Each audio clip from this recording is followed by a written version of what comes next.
You can uncover them.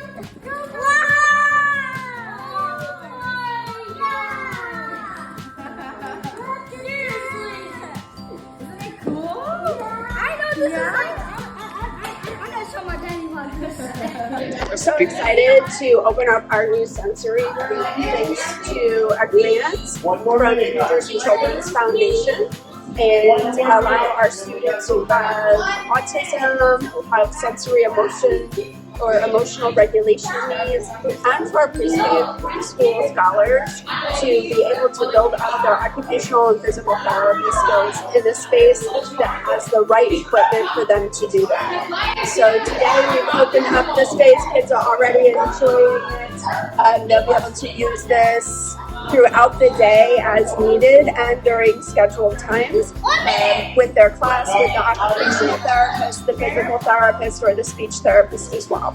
So again, we just want to say a big thanks to New Jersey Children's Foundation for their support. And if anybody is interested in supporting us, we would love to have these at our other campuses also. Please feel free to reach out.